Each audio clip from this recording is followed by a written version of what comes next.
पर्व सुशोभित हो, गोहत्या पूरी तरह से भारत में प्रतिबंधित हो, बंद हो और गौ माता के लिए भारत में कश्मीर से लेकर कन्याकुमारी तक एक केंद्रीय कानून बने। राज्यों में तो बने हुए हैं अलग अलग जगह पर, लेकिन पूरे केंद्र में एक कानून बने जिससे गौ माता का संरक्षण हो सके। क्योंकि देखिए, हम जितने लोग यहाँ बैठे हैं वो सब हम सनातनी हैं लगभग, और जो यहाँ बैठे हैं इसका मतलब हम गौ माता से प्रेम करते हैं। और हमारी गौ माता जो है हमारी संस्कृति का आधार है, हमारी मूल धरोहर है। हमारे वेदों में, शास्त्रों में, धर्म ग्रंथों में, उपनिषदों में गौ माता को पूजनीय बताया है। हम माँ कह करके संबोधित करते हैं। बकरी को माँ नहीं कहते हैं, भैंस को माँ नहीं कहते हैं, लेकिन गौ माता को हम माँ कहते हैं। और जब गौ माता हमारी माता है तो फिर माँ का संरक्षण क्यों नहीं है हमारे यहाँ पर? जब हम भारत के लिए एक मांग कर रहे हैं कि भारत जो है वो हिंदू राष्ट्र होना चाहिए, तो जब भारत हिंदू राष्ट्र बनने जा रहा है या बनने की मांग कर रहा है, तो ऐसे हिंदू राष्ट्र में हमारी जो माता है गौ माता, फिर उनकी सुरक्षा क्यों नहीं है? फिर ऐसे भारत में 80,000 गौ माताएँ रोज़ की क्यों कट रही हैं? उसके लिए हमें प्रश्न उठाना चाहिए।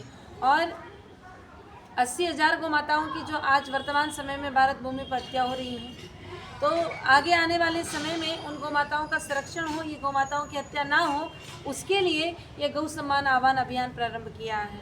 सभी साधु संतों ने मिलकर के विचार किया है कि जिस समय करपात्री जी महाराज जी के सानिध्य में जो आंदोलन, जो अभियान चला था आज से कई वर्ष पूर्व, सन 66 में, और उस समय हमारे कई भाइयों ने, कई गौ भक्तों ने कितनी गौ माताओं को और कितने सारे संत, लगभग 1500 संतों को मौत के घाट उतार दिया गया था। और उसके बाद आवाज़ इतनी दब गई कि आज तक फिर उठ नहीं पाई।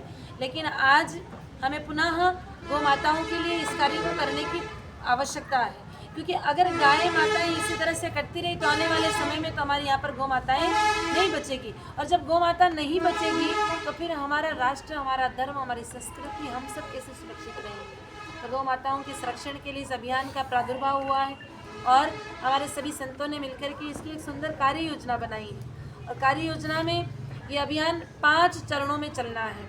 पहले चरण में हमारे भारत की जो 5000 तहसीलें हैं, जिसे यहाँ हमारे अनुमंडल कहा जाता है, जहाँ SDM बैठता है, जो 5000 तहसीलें हैं, अनुमंडल हैं, भारत के 5000 अनुमंडल से 27 अप्रैल 2026 यानी एक ही दिन, पूरे भारत में एक ही दिन, एक ही समय, 11 बजे से लगा के 12 बजे तक, दोपहर 11 बजे से 27 अप्रैल के दिन, एक ही दिन भारत के 5000 अनुमंडल से एक प्रार्थना पत्र जो है अपने अनुमंडल अधिकारी को, SDM को, हमको देना है, जिसका भाव ये रहेगा कि हम गौ माताओं को सुरक्षित रखना चाहते हैं। हमारी गौ माताओं के लिए कोई केंद्रीय कानून बनाया जाए, उन्हें राष्ट्रमाता के पद पर सुशोभित किया जाए। इस प्रकार की एक संवैधानिक जो भाषा है वो तो विधि विशेषज्ञों के द्वारा पूरी तरह से तैयार की जाएगी। हमें तो 27 अप्रैल के लिए अधिक से अधिक लोगों को तैयार करना। अपना अनुमंडल लगता है यहाँ से त्रिवेणीगंज।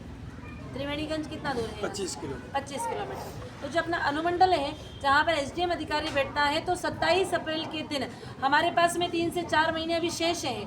3-4 महीने में हमको हमारे इस गांव से और आसपास के गांवों से, त्रिवेणीगंज हेडक्वार्टर से, हमको कम से कम 1000 लोगों को जोड़ करके 27 अप्रैल के दिन अनुमंडल अधिकारी को प्रार्थना पत्र देना है।